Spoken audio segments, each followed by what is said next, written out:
নমস্কার, বাঙালির পেট পুজো চ্যানেলে আপনাদের সকলকে জানাই স্বাগত। আজকে আমি পাহাড়িয়া সবজি স্কোয়াশের একটা রেসিপি আপনাদের সঙ্গে শেয়ার করব। বন্ধুরা দেখতে থাকুন যে আমি কীভাবে স্কোয়াশটা রান্না করছি। আমাদের এখানে স্কোয়াশটা খুব একটা পাওয়া যায় না, মাঝে মধ্যে বাজারে পাওয়া যায়। তো আমার কর্তা বাজারে গিয়ে পেয়েছে স্কোয়াশগুলো, তো বেশি করে তার জন্য নিয়ে এসছে। 5খানা স্কোয়াশ নিয়ে এসেছে। আমার রান্না করতে এতগুলো লাগবে না, আমার রান্না করতে বড় যে 2 কি 3টে লাগবে। তাহলে প্রথমেই আমি এই স্কোয়াশগুলো কেটে নিচ্ছি। স্কোয়াশগুলো কিন্তু দেখতে অনেকটা পেঁপের মতো হয়, আর রান্নাও করতে হয় অনেকটা পেঁপের মতো করে। তো আজকে আমি কীভাবে রান্না করছি সেটাই আপনাদের সঙ্গে শেয়ার করছি। প্রথমেই আমি স্কোয়াশগুলো কেটে নিচ্ছি। ছুলে নিতে হবে প্রথমে।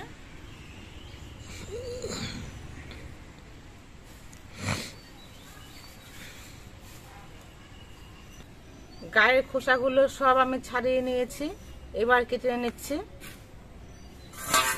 মাঝখানে একটা বীজ রয়েছে,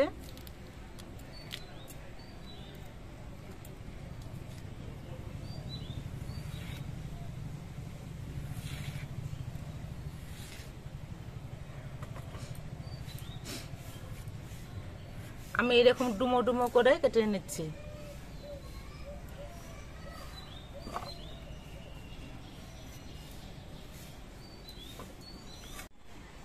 এই স্কোয়াশ আমি প্রথমে খেয়েছিলাম দার্জিলিংয়ে ঘুরতে গিয়ে, আর খেয়ে আমাদের বেশ ভালোই লেগেছিল।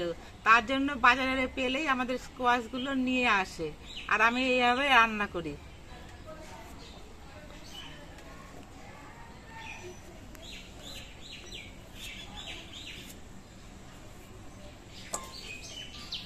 আমি 2খানা স্কোয়াশ কেটে নিয়েছি, তাতেই অনেকটা হয়ে গেছে, তো আমার আর লাগবে না। এবার এরকম ডুমো ডুমো করে আমি কয়েকটা আলুও কেটে নিচ্ছি।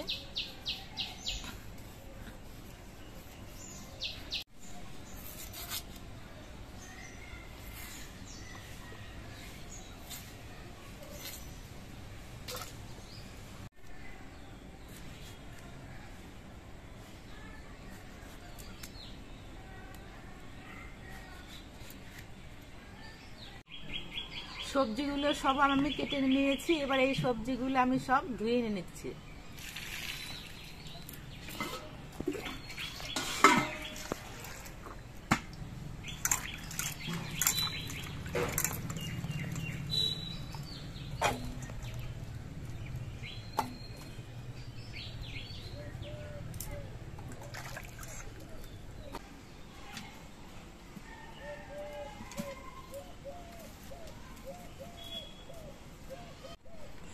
স্কোয়াশগুলো রান্না করার জন্য একটু সেদ্ধ করে নিতে হবে। তার জন্য আমি অল্প করে জল কড়াইতে দিয়ে দিচ্ছি। এবার এই জলের মধ্যে স্কোয়াশগুলো দিয়ে দিচ্ছি।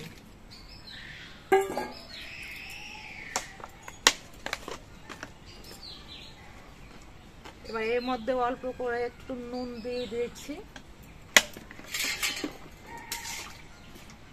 নুনটা মিশিয়ে দিয়ে একটা ঢাকনা দিয়ে ঢেকে দিচ্ছি, তাহলে স্কোয়াশগুলো খুব তাড়াতাড়ি সেদ্ধ হয়ে যাবে।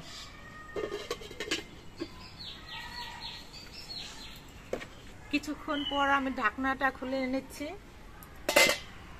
আর একটা পিস তুলে নিয়ে দেখছি যে সেদ্ধ হয়েছে কিনা। স্কোয়াশগুলো সব সেদ্ধ হয়ে গেছে, এবার এগুলো আমি নামিয়ে নিচ্ছি।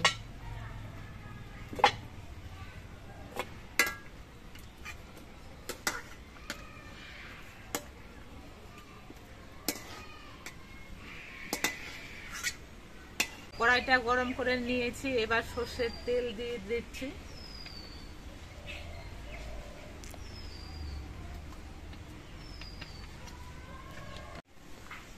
সর্ষের তেলটা গরম হয়ে গেছে, এবার এই তেলের মধ্যে আমি সেদ্ধ করা স্কোয়াশগুলো ভেজে নিচ্ছি।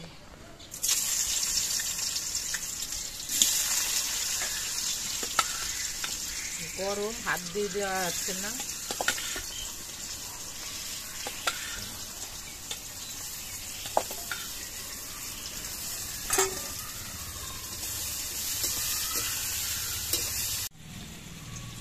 স্কোয়াশগুলো ভাজার সময় আমি অল্প করে নুন দিয়ে দিচ্ছি।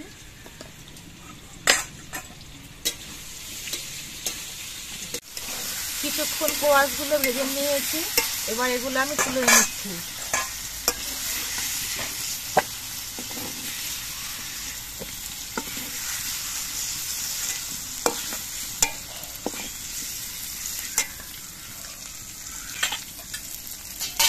এবার এই তেলের মধ্যে আমি আলুগুলো ভেজে নিচ্ছি।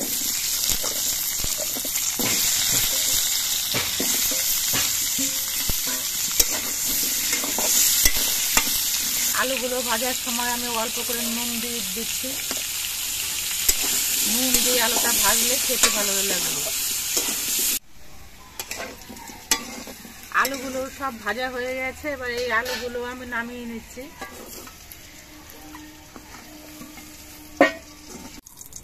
কড়াইটার মধ্যে কোয়াশটা একটু লেগে পড়েছিল, একটু পুড়ে পুড়ে গেছে, এই জন্য কড়াইটা আমি ধুয়ে পরিষ্কার করে নিচ্ছি। কড়াইটা পরিষ্কার করে নিয়ে আমি গরম করে নিয়েছি। এবার কড়াইয়ের মধ্যে দিয়ে দিচ্ছি সর্ষের তেল। সবকিছু ভাজা আছে, এই জন্য অল্প করে সর্ষের তেলটা দিয়ে দিচ্ছি। সর্ষের তেলটা গরম হয়ে গেছে, এবার এই তেলের মধ্যে দিয়ে দিচ্ছি দুটো তেজপাতা, দুটো শুকনো লঙ্কা 4 টুকরো করে দিয়ে দিচ্ছি, আর অল্প একটু গোটা জিরে দিয়ে দিচ্ছি।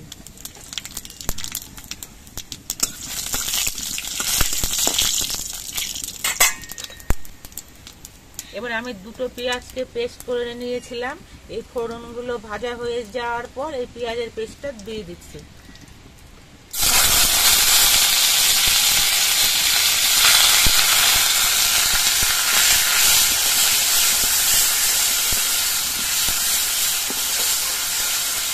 পেঁয়াজের পেস্টটা একটুখানি দিয়ে ভেজে নেব। পেঁয়াজের পেস্টটা মিনিট 2 আমি ভেজে নিয়েছি, একটু লালচে লালচে ভাব হয়েছে। এবার এর মধ্যে দিয়ে দিচ্ছি আমি 1 চামচ আদা বাটা। আদা বাটাটা নেড়ে চেড়ে মিশিয়ে দিতে হবে। দিয়ে দিচ্ছি পরিমাণ মতো কাঁচা লঙ্কা বাটা,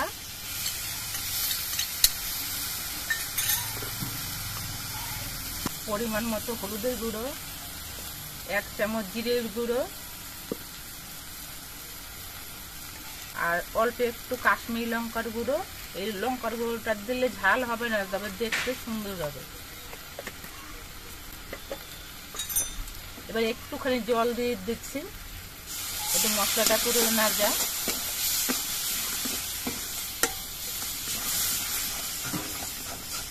এই মশলাগুলো কষানোর সময় এর মধ্যে দিয়ে দিচ্ছি একটা টমেটো কুচি।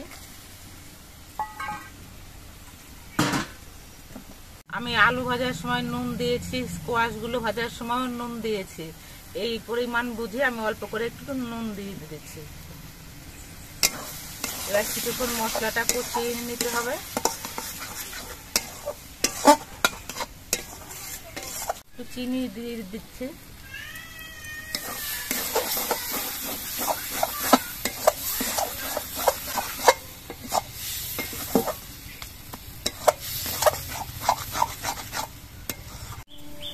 মশলাগুলো আমি কিছুক্ষণ কষিয়ে নিয়েছি।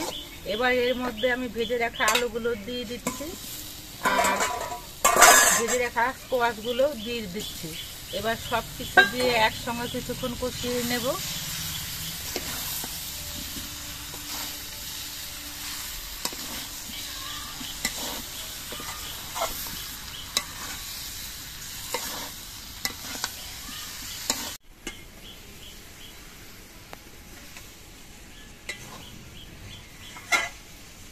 আমি মশলা দিয়ে আলু দিয়ে স্কোয়াশ দিয়ে একসঙ্গে বেশ কিছুক্ষণ কষিয়ে নিয়েছি। এবার এর মধ্যে আমি ঝোল দিয়ে দিচ্ছি। এই ঝোলটা কিন্তু আমি খুব বেশি দেব না, কারণ এই স্কোয়াশের তরকারিটা একটু মাখো মাখোই ভালো লাগে, তার জন্য আমি অল্প করে ঝোল দিলাম।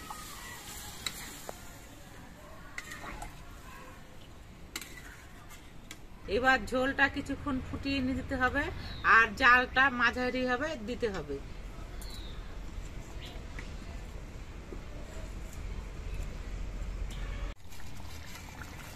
ঝোলটা কিছুক্ষণ ফুটিয়ে নেওয়ার পর দেখে নিচ্ছি যে আলুগুলো সেদ্ধ হয়েছে কিনা। আলুগুলো সেদ্ধ হয়ে গেছে, আমার স্কোয়াশের রসাটা তৈরি হয়ে গেছে। এবার এর মধ্যে আমি কিছু কোচানো ধনেপাতা দিয়ে দিচ্ছি।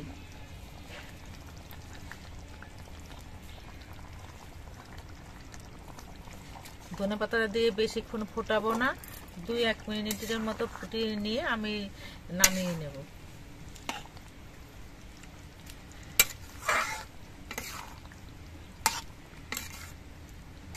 তরকারিটা দেখুন কতটা ঘন হয়ে গেছে, ঠান্ডা হওয়ার পর আরো ঘন হয়ে যাবে। এরকম তরকারি হলে কিন্তু ভাত রুটি সবকিছুর সঙ্গে খেতেই ভালো লাগবে। এবার নামিয়ে নিচ্ছি। আপনারা দেখতে পেলেন যে আমি কিভাবে কোয়াশের রেসিপিটা তৈরি করলাম। আপনারা এরকম কোয়াশের রেসিপি তৈরি করে খাবেন, দেখবেন খুব ভালো লাগবে। আর আমাদের ভিডিওটা যদি ভালো লাগে তাহলে লাইক শেয়ার কমেন্ট করে চ্যানেলটিকে সাবস্ক্রাইব করে দিয়ে আমাদের পাশে থাকবেন।